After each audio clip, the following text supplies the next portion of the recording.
Bien-aimés dans le Seigneur Jésus, Dieu vous bénisse. Que sa grâce repose sur vous en ce glorieux mois qui commence dans la joie, dans l'allégresse, dans la réjouissance. Et je viens vous dire ce soir, ne vous inquiétez pas. Oui, ne vous inquiétez pas, c'est le thème que nous allons ensemble développer. C'est le thème ensemble, nous allons partager, déguster cette nourriture spirituelle. Alors le premier texte de notre enseignement se trouve dans Luc 16. Le livre de Luc, au chapitre 16. Luc chapitre 16, versets 1 à 2. Je fais la lecture. Jésus dit aussi à ses disciples, un homme riche avait un économe qui lui fut dénoncé comme dissipant ses biens. Il appela et lui dit, qu'est-ce que j'entends dire de toi? Rends compte de ton administration, car tu ne pourras plus administrer mes biens. L'économe dit à lui-même, que ferai-je, puisque mon maître m'ôte l'administration de ses biens? Travailler à la terre, je ne le puis. Mendier, j'en ai honte. Je sais ce que je ferai, pour qu'il y ait des gens qui me reçoivent dans leur maison quand je serai destitué de mon emploi. Et faisant venir chacun des débiteurs de son maître, il dit au premier, combien dois-tu à mon maître? 100 mesures d'huile, répondit-il. Et il lui dit, prends ton billet, assieds-toi, vite et écris 50. Il dit ensuite à un autre, et toi, combien dois-tu? 100 mesures de blé, répondit-il. Et lui dit, prends ton billet et écris 80. Le maître loua l'économe infidèle de ce qu'il avait agi prudemment. Car les enfants de ce siècle sont plus prudents à l'égard de leurs semblables que ne le sont les enfants de lumière. Et moi, je vous dis, faites-vous des amis avec les richesses injustes, pour qu'ils vous reçoivent dans les tabernacles éternels quand elles viendront à vous manquer. Amen. Dieu vous bénisse, peuple de Dieu. Voici la lecture. C'est 1 à 8, mais j'ai extrapolé. J'ai cette habitude là de dépasser un peu. Dieu vous bénisse. L'inquiétude. Avant de dire, on va définir ensemble l'inquiétude. Quand je regardais le dictionnaire, mon dictionnaire à moi, et il me donne comme information que l'inquiétude est un trouble, un état causé par la crainte, et que c'est aussi un souci. Donc, s'inquiéter, avant de dire, c'est se faire des soucis. Ce qui se présente donc comme étant un danger permanent pour l'enfant de Dieu. Le danger de l'inquiétude. C'est le premier point. L'inquiétude, enfant de Dieu, notez que c'est un péché qui engendre un autre péché. Pourquoi? Dans le texte qu'on a lu, le monsieur a été réprimandé par son patron parce qu'il s'adonnait à des malversations financières. Et lui, quand il a entendu que son patron veut, n'est-ce pas, congédier, il a dit, je sais ce que je vais faire. Au verset 4, il dit, je sais ce que je ferai. Vous voyez, quand il y a de perdre son emploi, ce monsieur, au lieu de méditer, au lieu de réfléchir, d'entrer en lui-même et de, n'est-ce pas, faire appel à l'honnêteté, à la justice, surtout même à la repentance, à la contrition, il choisit de dire, je sais ce que je ferai. Il craignait de perdre son emploi. Donc il va s'adonner à la récidive, en ayant encore recours à la méthode décriée par son patron. Méthode que son patron a réprouvée. Méthode qui a causé aujourd'hui son inquiétude. Oh, c'est bien, c'est cette façon de procéder qui est dans la base de son inquiétude. Vous comprenez? C'est cette façon de faire qui a fait que son patron veut le chasser. Mais il dit, je sais ce que je ferai. C'est-à-dire qu'il va récidiver. Dès lors, peuple de Dieu, nous pouvons dire que l'inquiétude rend sa victime, sa proie, naturellement insensée. Il est insensé. Tu commets une gaffe, une bêtise, si je peux m'exprimer ainsi, et au lieu de rentrer en toi-même pour dire je ne le ferai plus, de faire appel à la conscience, faire appel à la repentance, à la contrition, n'est-ce pas? Mais il choisit encore de récidiver, de faire la même chose. Il dit je sais ce que je ferai. Donc l'inquiétude rend sa victime, sa proie, insensée. L'inquiétude rend insensée.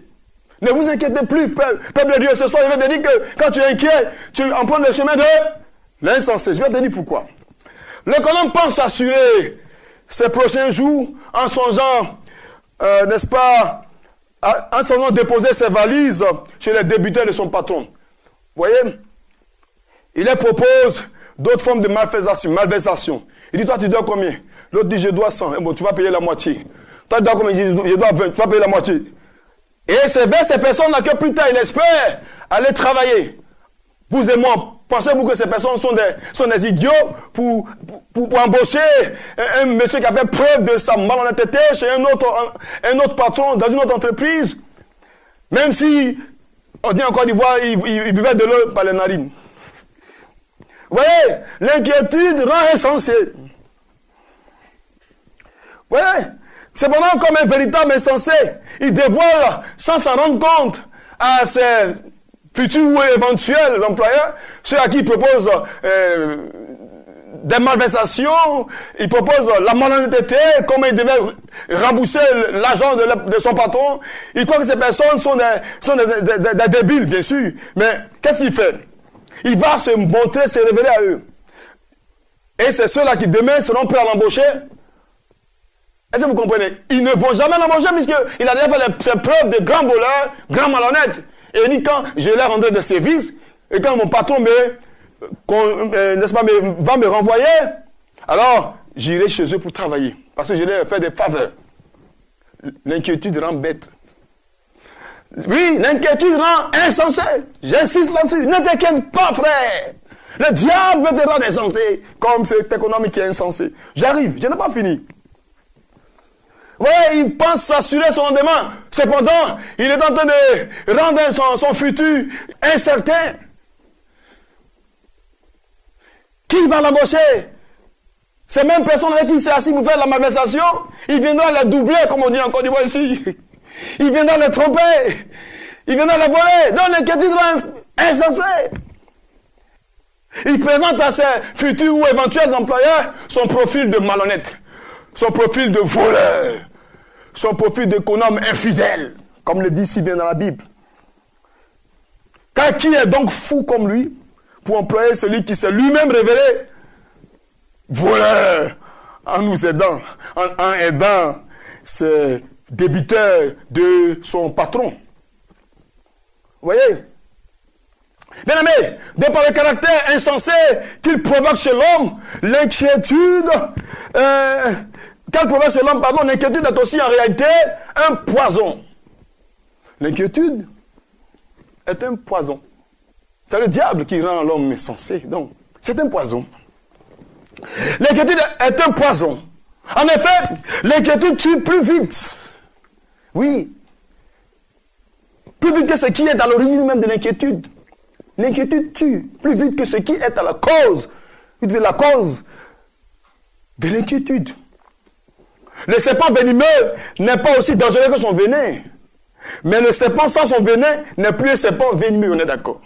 Vous voyez, autrement dit, l'arme fatale du diable contre le chrétien, enfant de Dieu, c'est l'inquiétude. Le diable se sert pour tuer, pour détruire des maisons, pour anéantir des familles. L'inquiétude. Frère, arrête de t'inquiéter. Cesse. L'inquiétude, c'est du diable. L'inquiétude, c'est le diable. Il crée en l'homme ce sentiment pour l'éloigner de la volonté de Dieu. Vous voyez? Il dit, je sais ce que je ferai. Tu es dans la difficulté. Tu étais un mauvais comptable, un mauvais DAF dans la société où tu travaillais. Parce que tu trafiquais les chèques. Tu t'as donné à la malversation. Et aujourd'hui, tu perds ton emploi. Dieu peut permettre de preuves afin que tu cherches sa face et qu'il puisse revenir vers toi pour te bénir. Mais toi, tu choisis de rester tel que tu es. Tu ne veux pas changer. Vous voyez, le diable te façonne dans sa manière. Il crée en l'homme ce sentiment pour l'éloigner de la volonté de Dieu. C'est ce que je suis en train de dire. Le diable, c'est lui qui doit s'inquiéter. Pas nous. C'est le diable, les sorciers qui doivent s'inquiéter. C'est le diable qui doit s'inquiéter. Pas le peuple de Dieu, pas les enfants de Dieu, pas nous. Ce n'est pas notre héritage. Ce n'est pas pour nous l'inquiétude. La Bible dit en Apocalypse 12 que, sachant qu'il lui reste peu de temps, oui, il lui reste peu de temps. Le diable sait qu'il lui reste peu de temps. Donc, il commence à détruire. Il dit, il me reste peu de temps. Il est inquiet parce que le temps qu'il lui reste n'est pas assez court à son terme. C'est lui, donc, qui doit s'inquiéter. Le patron qui n'était pas content, qui rejetait l'attitude, n'est-ce pas, odieuse de son employé, va nous surprendre. Il a réprouvé son DAF parce qu'il t'a donné la mauvaise gestion. Il a décidé de le renvoyer. On est tous d'accord. Finalement, ce patron va abandonner, va revenir sur sa décision. Vous savez pourquoi? C'est un fait surprenant. Et de plus, il réalise que ce chef d'entreprise, il ira jusqu'à ovationner son employé malhonnête. Pourtant, celui-ci n'a pas changé d'un seul iota sa mauvaise attitude. Luc chapitre 16, verset 8. Il dit, le maître louant l'économe infidèle de ce qu'il avait agi prudemment. Car les enfants de ce siècle sont plus prudents à l'égard de leurs semblables que ne le sont les enfants de lumière. En fait, l'inquiétude nous maintient dans la même situation que celle du début. C'est-à-dire que l'inquiétude ne change pas la situation. Quand tu es inquiet, tu ne changes rien. On est d'accord? Tu ne changes rien. Tu ne fais que t'inquiéter. Tu es encore dans l'inquiétude. Ça ne change pas.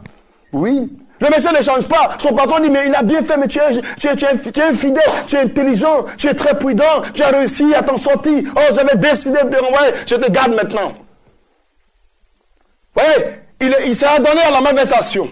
Et son patron l'a encore gardé. Je vais vous expliquer quelque chose. L'inquiétude n'a pas changé ce monsieur. Peuple de Dieu, ne vous inquiétez pas. Vous ne pas ressembler à ce monsieur. On va lire Philippiens, chapitre 4, verset 6 à 7.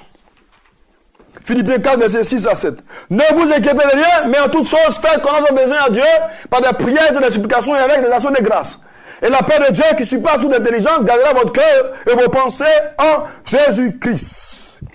Un point que j'aimerais, enfant de Dieu, noter avant de prendre, bien sûr, ou congé de vous, c'est que Jésus n'encourage pas, par cette histoire, les chrétiens à être des malhonnêtes en s'adonnant aux malversations financières dans leur lieu de travail. Mais plutôt, Christ Jésus nous enseigne à travers ce texte biblique à nous confier, vaille à Dieu, quelles qu'en soient les circonstances et les temps que tout chrétien pourrait traverser. Car le verset 9 de ce chapitre fait office de figure de rhétorique, qu'on appelle ici des figures de style. Jésus a utilisé l'ironie en disant, et je cite, et moi, je vous dis, faites-vous des amis avec les richesses injustes, pour qu'ils vous reçoivent dans les tabernacles éternels, quand elles viendront à vous manquer. En effet, notez avec moi, enfant de Dieu, que l'ironie est une figure de style qui consiste à dire le contraire de ce que l'on pense. Donc, par cette histoire, Jésus n'encourage pas les chrétiens à copier les païens. Il y a ici une mauvaise interprétation de ce texte, des personnes qui encouragent par ce message, des fidèles à s'adonner à la malversation, à la malhonnêteté dans le lieu de travail. Ce n'est pas ça que Jésus voulait exprimer. Jésus, par ce texte, a fait sortir une figure de style. Comprenez que la Bible, c'est de la pure littérature. Il y a toutes les tenues littéraires dans la Bible. Donc, pour lire la Bible, il faut aussi faire appel aux connaissances littéraires. Il y a des outils littéraires qu'on utilise pour décortiquer un texte, pour comprendre un texte. Vous comprenez? Non, ici, il y a quand même de l'ironie. L'ironie, c'est dire le contraire de ce qu'on en pense. Jésus est lumière. Jésus est le véritable. Il est la vérité. Il ne peut jamais nous encourager à ressembler aux païens. Jamais Christ ne va encourager le peuple de Dieu à faire comme cet économe injuste. Non, si tu fais des détournements de fonds, si tu gères mal même les deniers publics, toi qui es ministre, toi qui es PDG, que tu vas à l'église, tu paies ta dîme, tu construis des temples, tu pêches. Réponds-toi. Réponds-toi. Un jour, Dieu va te frapper ou Dieu va t'enlever du poste où tu es. Dieu ne nous encourage pas par ce texte à nous adonner à la malversation, aux malversations financières. Peuple de Dieu, vous allez comprendre encore par la suite. Le verset 12 et 13 de ce chapitre de Luc 16 nous révèle bien sûr clairement la pensée réelle de Jésus. J'ai dit, l'ironie, c'est dire le contraire de ce que l'on pense. Donc la pensée réelle de Jésus dans ce texte se trouve dans Luc chapitre 12 et Luc chapitre 16, versets 12 et 13. Donc les versets 12 et 13 de ce chapitre que nous sommes en train de décortiquer. Il dit, et si vous n'avez pas été fidèle, le verset 12, et si vous n'avez pas été fidèle à ce qui est à autrui, qui vous donnera ce qui est à l'autre, ce qui est à vous? Nul serviteur ne peut servir deux maîtres. Car où il haïra l'un et aimera l'autre, où il s'attachera à l'un et méprisera l'autre. Vous ne pouvez servir Dieu et Mammon. Donc vous savez aujourd'hui qui est cet économe, qui est cet administrateur, ce comptable financier. C'est un idolâtre, un adorateur de Mammon. Il est prêt à tuer, il est prêt à voler pour s'enrichir. Il adore Mammon, il adore le Dieu de l'argent, il adore l'argent. Un adepte du diable. Bien aimé, l'inquiétude n'est pas pour le chrétien. L'inquiétude n'est pas pour nous. Quelles que soient les circonstances et les temps que vous connaissez, ne vous inquiétez plus. Quand vous inquiétez, vous péchez. Regardez les jeunes sœurs qui se livrent dans les artères publiques d'Abidjan ou dans le monde entier, partout dans les grandes villes, à la prostitution. Elles te diront, si je ne fais pas cette activité, qui va s'occuper de moi? Qui va payer le coût de la scolarité de mon fils? Donc, elle dit qu'elle est obligée de s'adonner à ces pratiques. Vous voyez, l'inquiétude nous pousse à pécher. Le péché qui engendre le péché. Or, le Seigneur nous dit dans Philippiens 4, verset 6, que nous n'avons pas le droit de nous inquiéter. Ne vous inquiétez pas. Ne vous inquiétez pas. Quand vous vous inquiétez, vous n'arrangez rien. Vous augmentez au contraire vos difficultés. Vous augmentez même vos péchés. N'est-ce pas? À l'exemple de ce monsieur qui est cet homme infidèle dans l'histoire que Jésus nous a fait entendre ce soir. Non, évitez de vous inquiéter. Bannissez l'inquiétude. Chassez-le de vous l'inquiétude, peuple de Dieu. Vous savez, l'inquiétude est l'une des causes des accidents vasculaires cérébraux. Oui, l'inquiétude pousse à créer les AVC, des accidents, des crises cardiaques. Quand tu t'inquiètes, tu crées cette voie, ce chemin. Et que le diable va s'en servir pour frapper. Arrête de t'inquiéter. Fuyez l'inquiétude. Chassez l'inquiétude au nom de Jésus. Nous allons faire une dernière lecture dans le livre de Ésaïe 54, verset 14. Tu seras affermi par la justice. Bannis l'inquiétude, car tu n'as rien à craindre. Tu seras affermi par la justice. Bannis l'inquiétude, car tu n'as rien à craindre. Et la frayeur, car elle n'approchera pas de toi. Vous voyez, l'inquiétude est un danger. Le Seigneur dit de la bannir loin de toi et qu'elle ne t'approchera pas. L'inquiétude est une arme fatale que Satan utilise pour nuire la vie. Elle dit, je suis orpheline, mon père n'est plus, ma mère n'est plus. Qui va s'occuper de moi? Mes petits frères sont restés là seuls. Alors je vais me prostituer. Je vais sortir avec le mari de la dame là. Parce que lui, il pense de moi. Même si je suis sa maîtresse, il est mon amant. C'est l'inquiétude qui pousse au péché. L'inquiétude ne nous pousse pas au changement. L'inquiétude nous rend insensés. Et j'ai dit que l'inquiétude était aussi un poison. Chassez ce poison. Détachez-vous de ce poison qui est l'inquiétude. Arrête l'inquiétude. Ce mois-ci, mets un terme à l'inquiétude. Fais les obsèques de l'inquiétude. Au nom de Jésus-Christ. Peuple de Dieu, vous avez ce message pour vous haranguer. Pour vous encourager à dire non aux œuvres de l'ennemi. Oui, la Bible dit résistez au diable et il fuira loin de vous. Résistez à l'inquiétude. Résistez à l'inquiétude. Chassez l'inquiétude. Chassez-la. La Bible dit au verset 15 d'Ésaïe 54 que je lis, sur une forme des complots, cela ne viendra pas de moi. Quiconque se liguera contre toi tombera sous ton pouvoir. Enfant de Dieu, nous avons la force, nous avons la puissance, nous avons Jésus qui est avec nous. Nous avons une présence invisible qui tout le temps nous accompagne. Pourquoi nous devons nous inquiéter? Pour peu de choses, on s'inquiète. Priez, cherchez la face de Dieu. Cherchez la face du Seigneur. Cherchez la face du Seigneur, il est fidèle. David peut dire en Psaume 116, verset 1, quand je prie, j'aime l'Éternel, il entend ma voix. Vous voyez, Psaume 116, verset 1 dit, j'aime l'Éternel, car il entend ma voix. Prie, Dieu entend nos voix. Dieu entend nos supplications. Dieu t'entend, Dieu t'écoute. Il a des oreilles pour entendre. Arrête de t'inquiéter. Cesse tes inquiétudes. Tu réussiras. Cesse de t'inquiéter, ma soeur. Tu te marieras. Cesse de t'inquiéter. Tu auras ce visa que tu cherches pour aller étudier au Canada. Cesse de t'inquiéter. Ce n'est pas ton héritage. Ce n'est pas pour toi. Ne t'inquiète pas. C'est pas bon. Tu te détruis en t'inquiétant. Tu ne règles pas la solution. Tu ne règles pas le problème. Tu ne trouves pas la solution. Cesse l'inquiétude. Le Seigneur règle le problème de ceux qui s'inquiètent. Il règle. Il est là en train de régler pendant que tu t'inquiètes. Donc arrête. Dis Seigneur, je veux arrêter de m'inquiéter et que tu puisses atteindre son objectif pour toi. Qu'il puisse atteindre le but pour toi. Mais tu t'inquiètes. Qu'est-ce qu'il va faire? Il est là. Et quand tu vas faire cesser l'inquiétude, tu auras la solution. Tu auras la victoire. Voyez? Dans Matthieu 28, il dit aux femmes qui allaient constater ou embaumer le corps de Jésus à la tombe, lorsqu'elles arrivaient, elles s'inquiétaient, elles se posaient ces questions, elles demandaient qui allait ôter la pierre de devant la tombe de Jésus pour elles. Elles s'inquiétaient. Elles s'inquiétaient. Mais quand elles ont levé la tête, la Bible, elles ont vu que la tombe était déjà ouverte. Nous nous inquiétons pour rien. C'est comme l'histoire de ce monsieur, cet économe injuste, malhonnête. Il s'est adonné à la malversation pour régler son problème. Il croyait qu'on allait le congédier. Il croyait qu'il serait congédié. Il croyait qu'il serait renvoyé. Et son maître lui dit, bravo, mais tu es intelligent, tu t'en es sorti. Il a été gardé. Christ ne dit pas, je l'ai dit, de faire comme ce monsieur. C'est une figure de style, c'est une image. C'est comme si on disait Jésus-Christ est le lion de la tribu de Juda. Jésus n'est pas un animal. C'est une image, c'est une métaphore. On pourrait dire que Jésus est comme le lion de la tribu de Juda, mais quand on aime le comme, ce n'est plus la comparaison, maintenant c'est la métaphore. C'est une image. Donc, dans la Bible aussi, il y a des thèmes, il y a des tournures littéraires. Donc, faites attention quand vous lisez la Bible pour ne pas créer des hérésies doctrinales. D'autres viennent créer des doctrines. Ils créent des doctrines sans comprendre la Bible. Ils lisent la Bible dans l'esprit de leur ethnie. C'est pas comme ça. Il faut lire la Bible, c'est en français, lis en français. Et comprendre la Bible en français. Si c'est écrit dans ton ethnie, lis dans ton ethnie. Vous voyez, il y a des tournures littéraires. Dans la littérature, il y a des thèmes, il y a des boutiques. Jésus ne nous encourage pas à la malversation financière. Sois honnête dans ton lieu de travail. Arrête de t'inquiéter pour faire des bêtises, frère. Sois honnête. Sois honnête. Dieu t'aime, Jésus t'aime et il te voit. Sois honnête. La Bible dit au verset 28.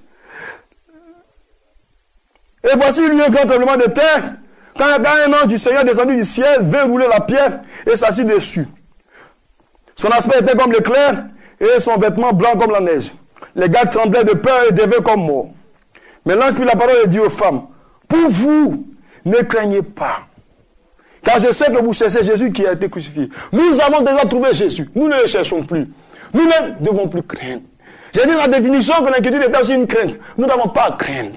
Il dit pour vous qui cherchez Jésus, pour vous qui suivez Jésus, ne craignez pas. N'ayez pas peur. Ne vous inquiétez pas.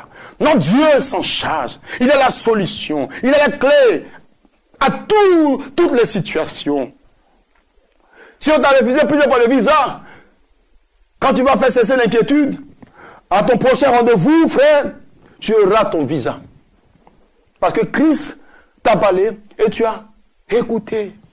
Ce soir, Christ te dit, ne crains plus. Ne crains plus. N'aie plus d'inquiétude en toi. Paul, l'apôtre Pierre et les apôtres venaient de faire une pêche infructueuse. Oui, dans Luc chapitre 5, l'apôtre Pierre et ses amis venaient de faire une pêche infructueuse. Comme Jésus se trouvait auprès du lac de Génézareth et que la foule se pressait autour de lui pour entendre la parole de Dieu, il vit au bord du lac 2 barques d'où les pêcheurs étaient descendus pour laver leurs filets.